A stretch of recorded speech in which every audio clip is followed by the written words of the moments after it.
Then the next part here, I thought we could start looking at and talking about our organisational skills. Now, in every aspect of your life, this is going to be really important. And we're going to talk about things like this in greater detail later when we're trying to develop our hard skills and our soft skills and trying to find amazing ways that we can put them into things like our resumes, our LinkedIn profiles, cover letters, job applications, interview responses, and so on. So I will support you with all of that later on. But what I wanted you to understand from today is how important your organisational skills are with regards to finding that healthy balance and being able to take initiative with all aspects of your life, including your career.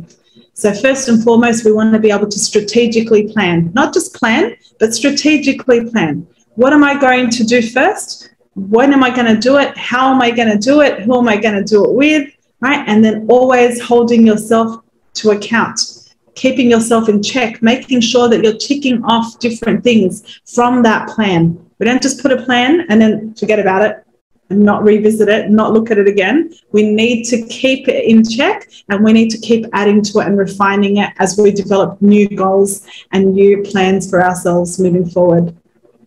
Preparation, like for anything in life, is key, right? You never go into an exam without having studied. Okay, because you know that the outcome is generally going to be fail, right? You're going to fail miserably if you have done zero preparation. Same sort of thing. If you go into an interview for a job and you've done zero preparation, chances are you're not really going to stand out and you're not going to get that job offer either.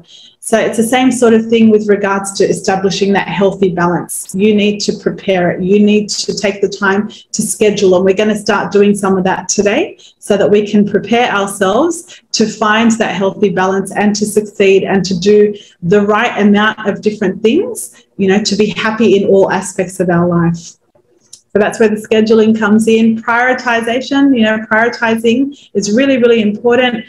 You know, you can't do everything all at once. There's no way. You know, I live a very, very busy life. I support, you know, thousands of students all the time. I support many professionals and do lots of other things outside of work and everything as well. So I also need to prioritize. I need to figure out, okay, what can I actually do? Who can I help today? How can I help? In what capacity? Right? Because we're not Superwoman or Superman or anything like that. Move along here. So some of the signs that your life might be out of balance is that you might have huge to-do lists, right? You might find every day your to-do list just gets bigger and bigger and bigger. You might feel that you're really, really busy, but you feel like you're doing nothing. You feel like you're getting nowhere. So these are some of the other points as well. You might feel really burnt out. You might feel like you are living someone else's schedule. You're not doing what you want to do. You're not doing anything that's bringing you fulfillment or enjoyment. You're feeling lost and empty. So the benefits of the balanced life is that it can support that general health and well-being. You can maintain good mental health, which we know is just as important as our physical health.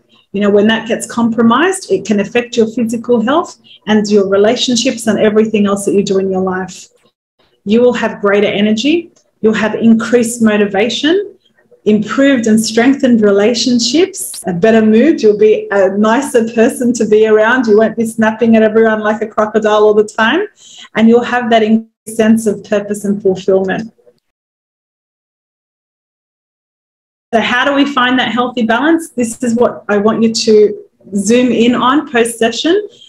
You need to think about, okay, having that right mindset first and foremost, knowing that there's always going to be room for improvement, that I can get to where I want to be. I have to be smart, I have to be strategic, and I have to do it in a staggered way. I can't do everything today.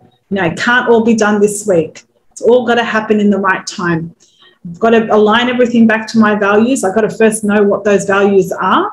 I need to set goals. And they need to start with small, achievable goals, things that you can do initially. Then you set new goals. Then you set new goals. You keep crossing them off and then put new ones so that you're continuously working towards that bigger career goal or those bigger life goals that you have set. Getting organized, doing all of those things we talked about earlier, it's going to be crucial to finding that balance, managing your time effectively, scheduling, prioritizing, delegating, collaborating, things like that. And also, with regards to prioritizing, know what you can get rid of. What you can do now, and what you can get rid of. So that's why the plus and minus is there.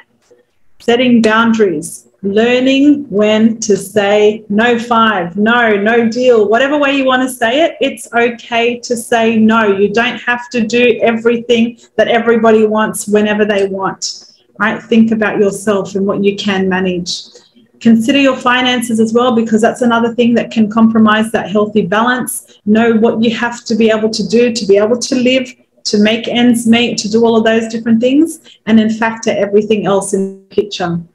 Minimize any toxins, and even those toxins can be not just negative situations, but negative people. You know, if someone's constantly bringing negative energy and they're affecting you in a very negative way, start to just back off a little bit. You don't have to cut them out entirely from your life, you know, but start to move away so that you can remove yourself from that negativity. Self-care is crucial. This is where you have to find time for you, so that alone time, that time to switch off.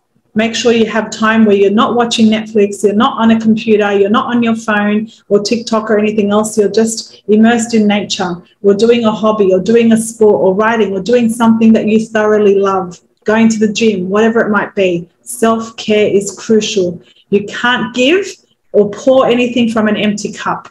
So you have to always prioritize yourself so that you can give to others and support everyone else. Reconnect with nature, expand and explore different options, goals, and everything else.